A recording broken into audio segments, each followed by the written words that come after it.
Good morning, Karen. Morning, Joe. You ready to do this? I am. Let's go. Let's do this. Woo! Yeah. Good morning, Ray. You're holding the door for us. Thank you. Hey, Ray. Let's get the show started. Let's go. Another classroom map. It would look something similar to this. You have several views you can do. Hi, I'm Karen. And I'm Joe. And welcome to What's Appenind?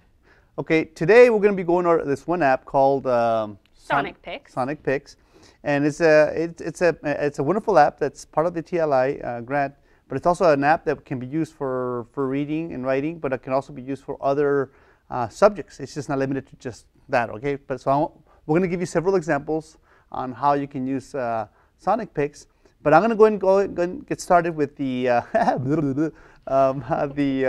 how to create a story with it. Okay. So I'm going to go ahead and launch it on my iPad. And so I'm going to open up Sonic Pics. And when you first launch it, it gives you, there's nothing on there. And you see the square in the very beginning, and it asks you to tap to create a new project. Okay. So what I'm going to do real quick is I'm going to do something, example, like a quick science project that requires writing and reading, right? Because you have to read to understand what the life cycle of a frog is. And then you have to write a brief summary of what's going on in that in that picture, and then of course let me show you.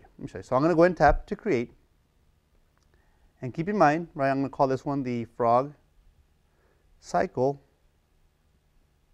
But for time purposes, I'm not going to put a description, but you could be a little more. You can describe what the project's all about, and I hit create. And when you first when you first get started, on the left side you see the column back there. That's where you're gonna have all your images, and you're gonna start accumulating your images in here. And so what I'm gonna do right now is put all my pictures in here so you can see how it works. So ahead of time, while Joe's adding his pictures, if you were creating a project and your students went on a scavenger hunt, they would collect all of their pictures first, because once they're in Sonic Pics, they can bring in all of the photos that are in their camera roll or in their photos. So what I'm doing right now is I'm labeling this, because these are my frog eggs, right? And down below I can actually type in a description, right?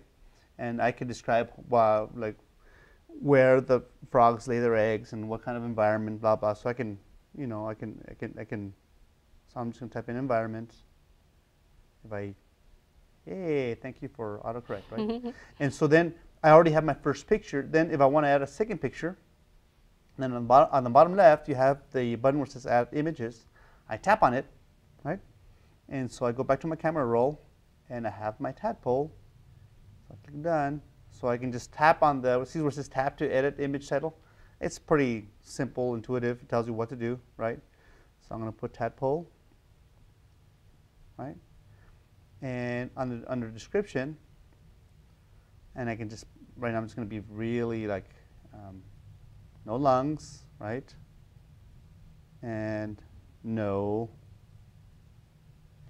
legs.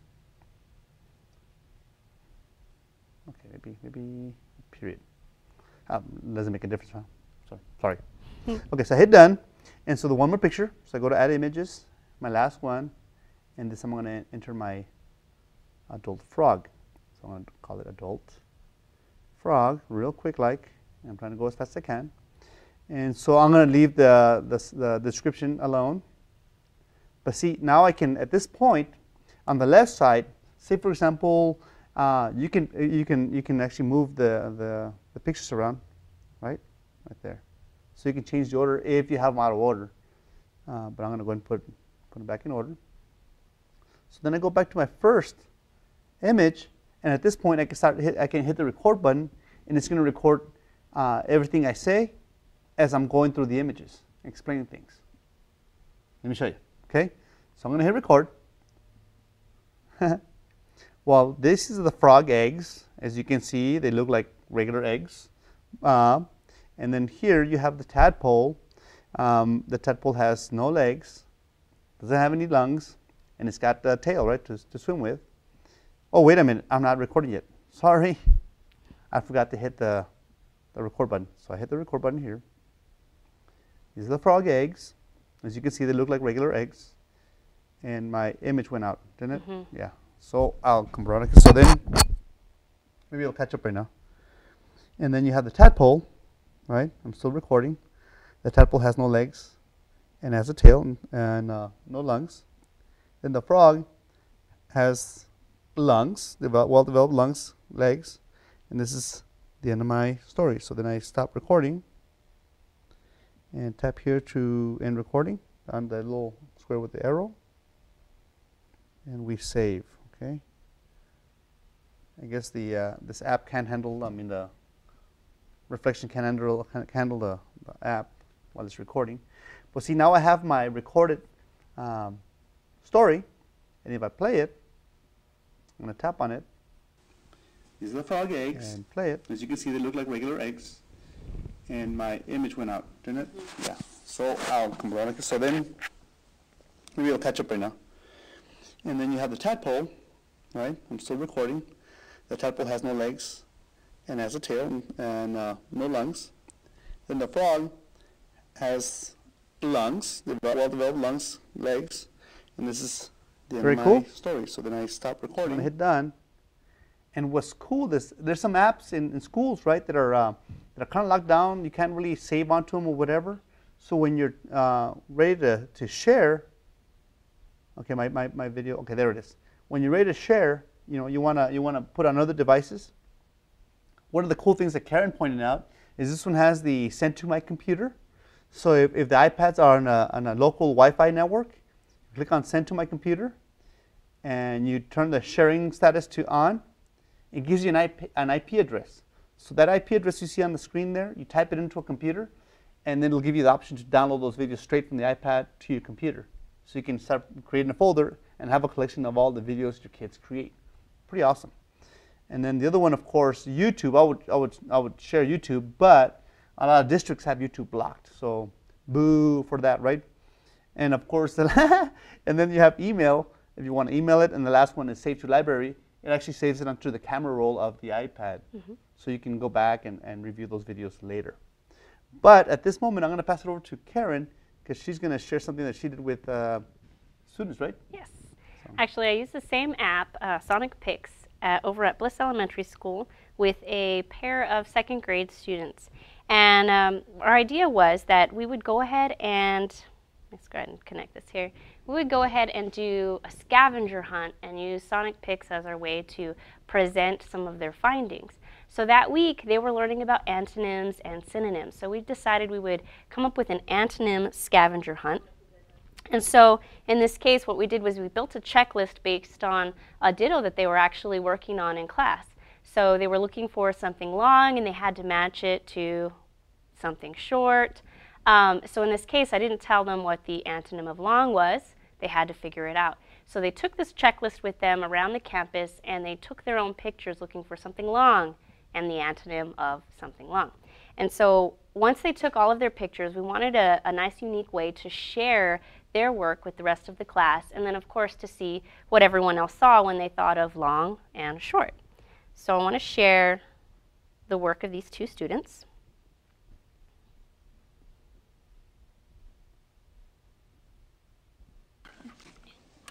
Here are antonym pictures. Long. The antonym of long is short. Yay! Full. The antonym of full is empty. Yay! Wet. The antonym of wet is dry. Yay! Messy. The antonym of messy is clean. Yay! Far. The antonym of far is near. Yay! So I think they did a fabulous job. Yay! They did a fabulous job sharing their work and their understanding for what an antonym was. And so this actual app can be used for many purposes. It could be if you wrote a personal narrative or a report, you gathered a couple pictures. What you could do is, of course, retell your story, and then you just swipe across to the next picture, and you can explain your understanding. You could also use it in a science lab if you took pictures throughout the course of a science lab, and then once you're finished, bring those pictures back in and then review what happened and explain the concept that was learned. So Sonic Pics is a great app, and I actually think it's a great app for kinder through 12, all ages, because it incorporates audio and you can tell the story. In text and in audio, right? And I guess that's all we wanted to say about Sonic Pics. It's a great app. It does cost a little bit of money, but I think you definitely get your money's worth for the small price you have to pay for Sonic Pics. Yay! Thanks for joining us. Thank you.